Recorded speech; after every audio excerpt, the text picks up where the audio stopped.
en charge de la justice des pays membres de l'Alliance des États du Sahel, reçus hier par le président de la transition, ils sont venus prendre des orientations et instructions du général d'armée Assimi Goïta dans le but d'enrichir le communiqué final de leur réunion de 2 jours tenue ici à Bamako.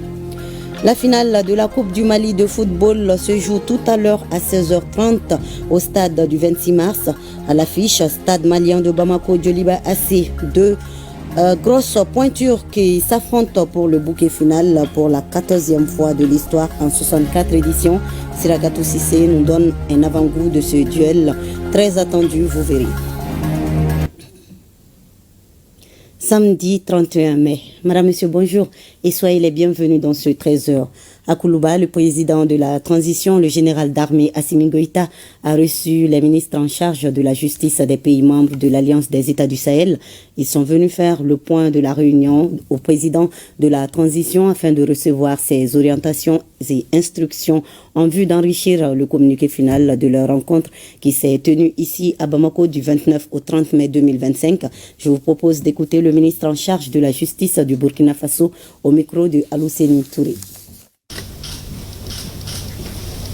Nous sommes venus ce matin faire le point à son Excellence du point de notre réunion qui réunit les ministres en charge de la justice et des droits de l'homme de la Confédération des États du Sahel, une réunion qui se tient actuellement à Bamako, et recevoir ces orientations et instructions en vue d'enrichir le résultat final qu'est le communiqué de notre réunion.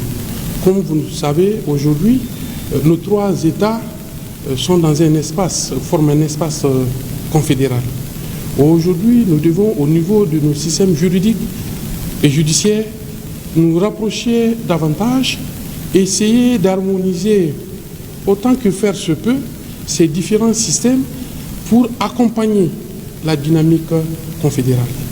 En outre, aujourd'hui, nos 3 États font toujours partie d'organisations régionales et internationales. Il nous appartient d'étudier les règles qui sont issues de l'ensemble de ces organisations et de voir comment, effectivement, ces règles sont toujours en adéquation avec la vision de la Confédération et de voir comment les adapter pour atteindre les résultats. Son Excellence nous a prodigué, effectivement, des conseils que nous allons prendre en compte dans le communiqué final. Nous avions convenu, effectivement, de travailler dans une dynamique de rapprochement, d'échange d'expérience entre nos différents systèmes judiciaires et juridiques nationaux. Nous avons convenu également de renforcer notre coopération dans le cadre de ces organisations régionales ou africaines afin d'avoir une démarche cohérente et une stratégie qui permet d'être dans la vision de la Confédération des États de l'Alliance. Opération Tabaski, 3e édition de l'ONG Karama Solidarity. Les activités ont été lancées ce jeudi avec pour objectif d'aider les populations vulnérables de ces zones d'intervention à passer une bonne fête. On en sait davantage avec Fanta Mamanientao. En offrant un mouton ou la viande, c'est permettre à une famille vulnérable de célébrer Tabaski avec dignité. C'est dans ce contexte que l'ONG Karama Solidarity continue avec son élan de solidarité et de partage depuis 3 ans. L'opération Tabaski 2025, 3e édition, vise à soutenir la sécurité alimentaire des personnes vulnérables dans les régions d'intervention de Karama Solidarity. Certes, les défis sont énormes, mais unis aux hommes et femmes de bonne volonté que vous êtes, nous avons la ferme conviction de participer au changement, d'aller résolument de l'avant vers un monde bienveillant où les besoins des plus modestes et des personnes nécessiteuses sont satisfaits. Les bénéficiaires se réjouissent de cette donation et remercient l'ONG Karama Solidarity d'être impliquée de cette expression humaine. On est très content pour Karama Solidarity parce que depuis qu'on s'est rencontrés, ils s'occupent de nos enfants. Au final, qui ne sont pas des mères et des pères, si tu as eu quelqu'un qui te donne de lait, de denrées, vraiment, qu'est-ce que tu vas lui dire? C'est pour le remercier. Je félicite, au nom du ministre des Affaires religieuses, du culte et des coutumes, Dr Mahamadou Kone, l'ONG Karama Solidarité, pour sa contribution à la mobilisation des ressources afin de permettre aux populations nécessiteuses, y compris les réfugiés, de fêter la Tabaski dans la joie Notons que l'opération Tabaski 2025 est financée sur fonds propres de l'ONG Karama Solidarity à hauteur de plus de 120 millions de francs CFA.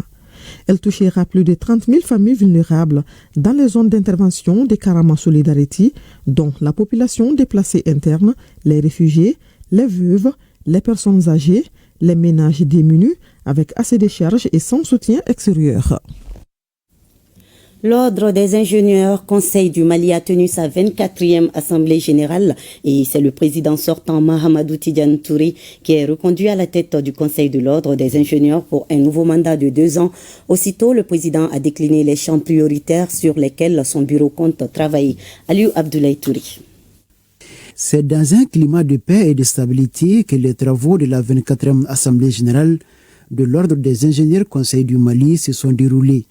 À l'issue des travaux, l'Assemblée générale a réélu à l'unanimité le président sortant Mahamadou Tidjani Touré, lequel n'a pas manqué de lister les grandes lignes de son nouveau mandat.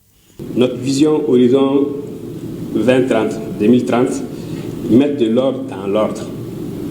Il nous faudra à cet effet renforcer le mandat de la Chambre disciplinaire pour en faire un organe pleinement opérationnel, garant de la régulation interne et de la protection de l'image de la profession. Encourager la souscription à l'assurance et responsabilité civile, indispensable pour la sécurisation juridique de nos interventions. Lutter activement contre l'usage des matériaux non normalisés sur les chantiers qui compromettent gravement la qualité des ouvrages et la sécurité des usagers. Exhorter au respect de la déontologie et des principes éthiques, socle de notre crédibilité et de notre reconnaissance professionnelle. Le nouveau président de l'Ordre des ingénieurs Conseil du Mali, élu pour 2 ans, dirige un bureau de 8 membres. Dans le cadre de la clôture de la 5e édition du festival Vivre Ensemble Tombouctou, les responsables du festival ont procédé à la restitution des activités du dit festival. On retrouve Aliou Abdoulaye Touré pour le compte-rendu.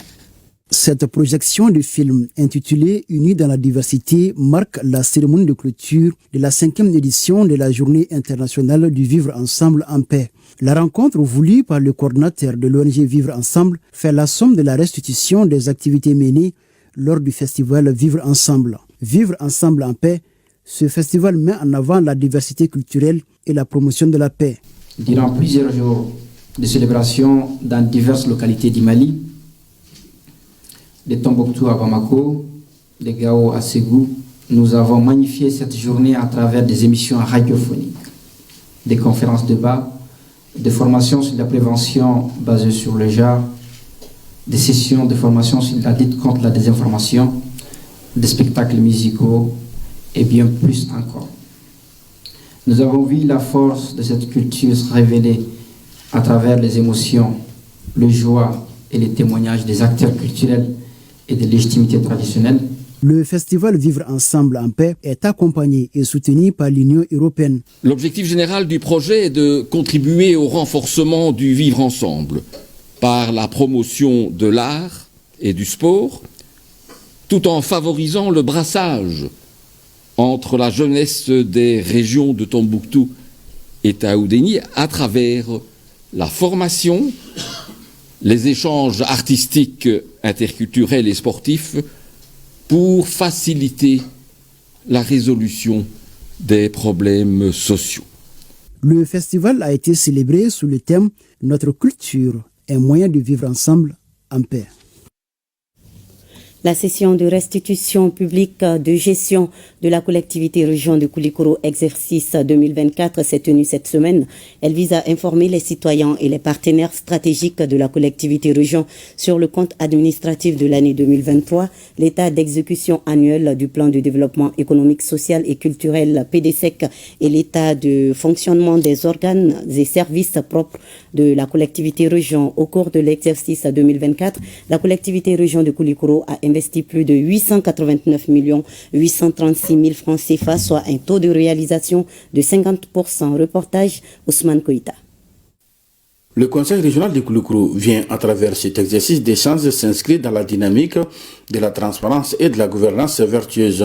C'est ainsi que les exposés du jour ont permis au mandat d'être édifié sur la gestion de la collectivité région de Kouloukourou qui a respecté la tradition, celle de rendre publique la gestion administrative de sa gouvernance au compte de l'exercice 2024. Cette action de redevabilité publique s'inscrit dans le cadre des obligations légales et morales des collectivités territoriales envers les citoyens. L'année 2024 a été une année de résilience, mais aussi d'engagement collectif, malgré les défis économiques, sociaux et sécuritaires.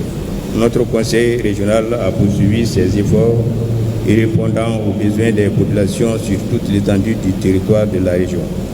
3 étapes ont marqué cette session de restitution, à savoir la présentation de la structure, les activités réalisées et le bilan financier au titre de l'année 2024. Ainsi, il ressort de cette présentation que le Conseil régional de Kouloukourou a investi plus de 889 836 000 francs CFA, soit un taux de réalisation de 50%. Les participants ont posé des questions de compréhension et se disent satisfaits de cette gestion du Conseil régional, une preuve de transparence et de bonne gouvernance entre les élus et les citoyens. C'est vraiment une très bonne activité pour que la population à tous les niveaux comprenne ce que l'institution qui est le Conseil régional est en train de faire. Moi, j'ai beaucoup appris aujourd'hui à travers cette restitution des activités réalisées par le Conseil régional. Les activités menées l'année dernière sont restituées à la population cette année. Ils donnent leurs impressions. Rien ne peut se cacher lors de cette restitution. Mais vous avez constaté que, compte tenu du contexte dans lequel nous nous trouvons aujourd'hui, on n'a pas eu les ressources financières nécessaires pour réaliser. Quand j'ai commencé le conseil régional en 2000, on avait un budget de 14 millions. Et aujourd'hui, c'est des milliards. Et gérer des milliards, ce n'est pas facile. Et je pense qu'ils sont en train de le faire avec toute la cohésion et avec toute la persuasion. La prise en compte des recommandations qui sont issues de cette session de restitution publique devra contribuer au bon fonctionnement et à asseoir une confiance entre les élus et leurs mandats. Des distinctions et d'attestations ont été remises aux hommes et aux femmes qui ont donné une visibilité aux actions du développement entreprises par le Conseil régional de Kouloukourou. En troisième région, les ONG et diocèses intervenant dans le domaine de l'agriculture durable financés par l'organisme allemand Misericorde veulent harmoniser leurs actions conformément aux réalités du terrain en vue de renforcer la résilience des bénéficiaires locaux. Ils sont réunis à la faveur de la 6e édition du Forum des partenaires organisé par Caritas Mali Diocèse de Sikasso pour capitaliser les expériences communes. La thématique choisie pour cette année est système agroécologique. Compte rendu, Moussokoro Sirimi et Suleiman Bamba. Repenser nos pratiques agricoles en vue de promouvoir et bâtir une agriculture durable, résiliente et inclusive au service de l'homme et de la nature. C'est autour de cet objectif commun que s'ouvrent les activités du Forum des partenaires de Misericorde. Un cadre de réflexion, d'échange et de renforcement de capacités sur le système agroécologique, thème de cette 6e édition. La nature est en train de crier que nous sommes en train d'abuser d'elle. Nous avons aussi réfléchi pour voir quelle alternative on peut avoir par rapport à l'agriculture conventionnelle qui existe et qui utilise beaucoup d'engrais, beaucoup de pesticides et autres, qui ont aussi certainement des nuisances sur la santé.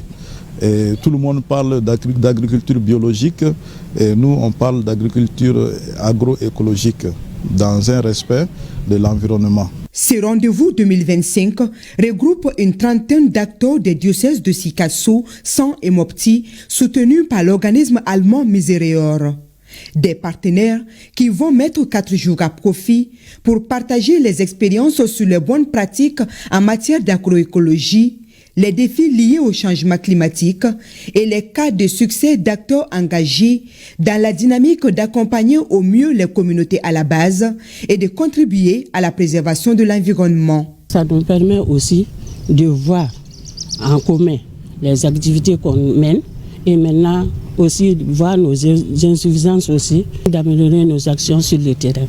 La nature nous est offerte pour qu'on puisse en profiter judicieusement Mais c'est sûr qu'on ne pourra pas en profiter tant que les mesures de protection aussi ne sont pas respectées. Nous devrons nous approprier cette thématique et devenir des véritables acteurs. Cette 6e édition sera sanctionnée par une visite de terrain d'une pratique agroécologique dans l'une des zones d'intervention du programme de Caritas Sikasso en vue de capitaliser les expériences. Une caravane de sensibilisation organisée dans le cadre du programme de promotion des pratiques familiales essentielles PFE a fait le tour de la ville de Bandiagara. Cette initiative soutenue par l'UNICEF à travers le partenariat ORTM au Comité international pour l'aide d'urgence et le développement Claude Canada s'est clôturée par une émission publique au stade Omnisport Niaga Timbili. Reportage Agibou Koulibaly, Mahamadou Sidibé et Oumar Guindo. Au cœur de la ville de Bandiagara, la santé des familles s'invite dans les rues à travers une caravane de sensibilisation aux gestes qui sauvent. Les agents de santé communautaire, les relais, mais aussi les leaders d'opinion ont été mis à contribution pour relayer les messages de prévention. On peut dire que la caravane a atteint ses objectifs, la mobilisation a été faite et puis lors des passages dans les rues, on sentait la curiosité de la population qui voulait venir savoir ce qui se passe pour la caravane. Donc lors de la caravane aussi avec le Didier qui nous accompagnait, il élaborait, il faisait ressortir les thèmes tels que l'allaitement, les CPN, la scolarisation des enfants. Un engagement salué par les autorités sanitaires et les initiateurs qui appellent à pérenniser ces actions au-delà du projet afin d'ancrer durablement les bonnes pratiques dans les habitudes des populations. La caravane même a été mise en œuvre dans le cadre du projet PAFEM. Le projet PAFEM est un projet du gouvernement malien financé par la Banque mondiale et dont la composante 3 est exécutée par l'UNICEF et ses partenaires, dont SIOD Canada. SIOD est chargé de la communication pour un changement social et comportemental de la population, avec les pratiques familiales essentielles, telles que l'allaitement maternel exclusif de 0 à 6 mois, et la consultation prénatale, la scolarisation des filles et garçons, l'enregistrement des naissances, et le recours vers les structures sanitaires lors des maladies, la prévention contre le paludisme, ainsi de suite.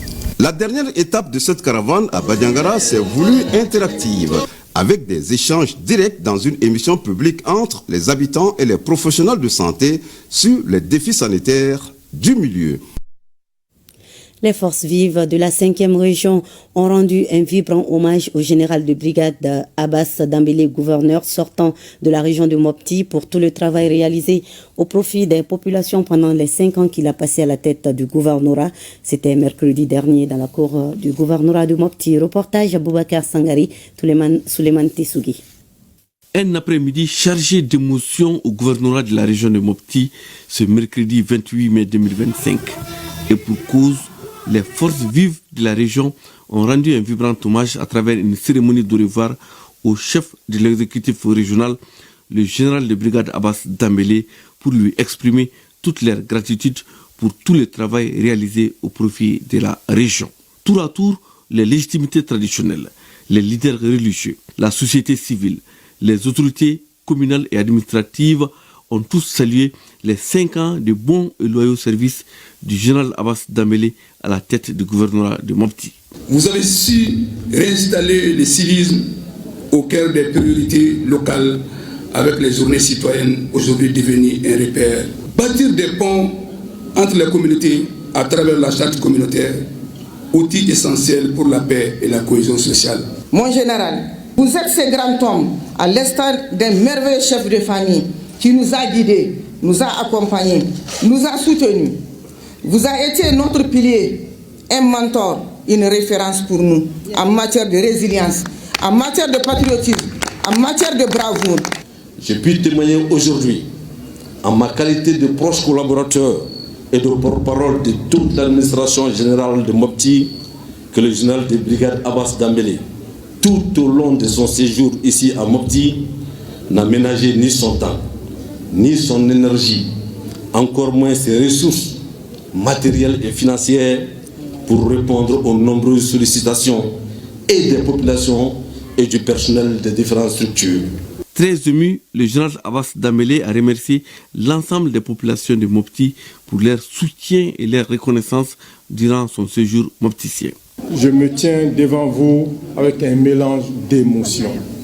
Ces émotions sont aujourd'hui la gratitude, la nostalgie, le pardon, la reconnaissance de mérite, mais aussi l'espoir pour ce qui attend la région de Mopti. Aujourd'hui, en regardant en arrière, je ne peux qu'être profondément reconnaissant pour toutes ces expériences partagées avec vous.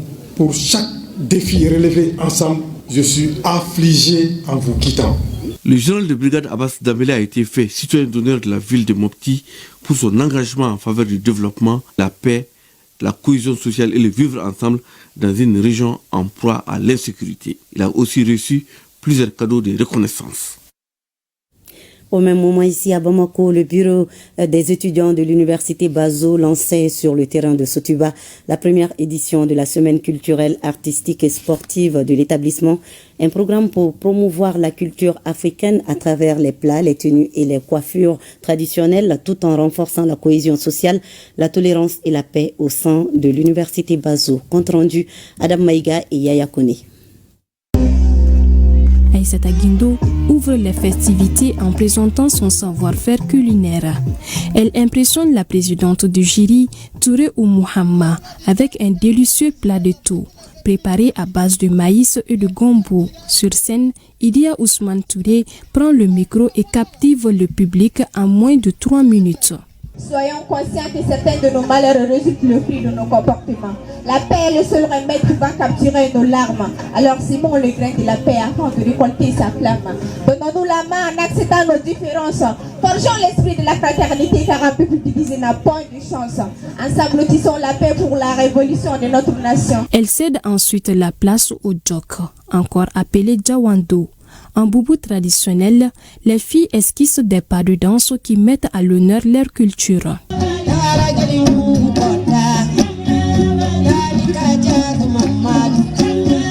La communauté Sunkaya entre en scène, suivi d'Asunike,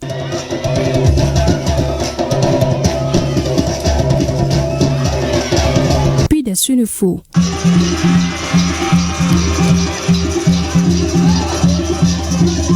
Le Sénégal, pays de la Teranga, et le Nigeria sont également représentés à la première édition de la semaine culturelle, artistique et sportive. La semaine culturelle a pour l'objectif principal de promouvoir l'expression artistique, intellectuelle et culturelle des étudiants, surtout démontrer les talents que les étudiants en ont. Ces premiers jours, nous avons organisé une journée traditionnelle. Donc demain, nous avons le matin une journée de marathon. En plus le soir, la finale de l'interclasse ainsi que la finale des filles. Le lendemain, nous avons une conférence qui sera animée par l'ancien ministre Mamadou Assalia Touré. Donc le soir, nous avons une soirée de rétro. En marge de la semaine culturelle, artistique et sportive, la formation en développement personnel, les consultations ophtalmologiques gratuites, le don de sang et le match interclasse sont les activités réalisées cette année par le bureau des étudiants de l'université Bazou. Et puis sport, rendez-vous tout à l'heure à 16h30 avec les amateurs du ballon rond sur nos antennes pour la finale de la Coupe du Mali de football qui oppose le stade malien de Bamako Djoliba Assi. C'est la 14e fois dans l'histoire en 64 éditions que ces deux grosses pointures s'affrontent pour le bouquet final. Siragato Sissé nous donne un avant-goût de ce duel très attendu. Suivant. Comme en 2018, le stade malien de Bamako et le Djoliba Assi vont se retrouver en finale de Dame Coupe. Recordman de trophées 23 et détenteur, le Stade Malien de Bamako visera une 24e étoile. Les Blancs, surmotivés au lendemain du titre de champion de Ligue 1 professionnelle saison 2024-2025, auront à cœur de poursuivre la lune de miel. À Sotiba, le technicien Mamoutou Kane Dimourlé et ses hommes sont en rang serré et peaufinent les derniers réglages. Vous savez également qu'un match de coupe, c'est pas facile. Ça se joue pas, ça se gagne. Donc on va travailler sur cet état d'esprit pour qu'on puisse atteindre notre objectif. Le Stade Malien de Bamako disputera ce samedi sa 33e finale de Coupe du Mali. Depuis le début de saison, c'était dans notre objectif pour remporter la Coupe du Mali. Et aujourd'hui, nous sommes en finale. Voilà, vraiment déterminés et engagés pour remporter cette finale. Vainqueur de l'épreuve à 20 reprises en 64 éditions, le Djoliba AC tient à cette Coupe du Mali pour sauver sa saison. Le dernier triomphe date de 2022. Vu que c'est notre grand rival, donc on s'entend un match très très difficile, un match compliqué, mais je pense qu'on est en train de mettre toutes les chances de notre côté. On travaille avec sérénité, avec confiance et on va aborder la finale, Inch'Allah, avec le plein de confiance. Les rouges du duo d'entraîneurs Dédé Tamboura Abdou Traoré, nommés après le limogeage de Demba Mamadou Traoré, joueront leur 34e finale. Balontana et Antina Foka Foka me pression rekang un rekan, ame match to préparer tchogomina amba préparer parce que Balontan adversaire normantin gelemanti ça dépend et revina y concentrer ka baran ke tchogomina. À Eremakono, l'on garde espoir de terminer cette campagne sur une note positive. Et c'est la fin de cette édition. Merci de votre fidélité. À 20h, vous avez rendez-vous avec Awaditma Kamara. Bel après-midi sportif à vous et à demain 13h, Inch'Allah.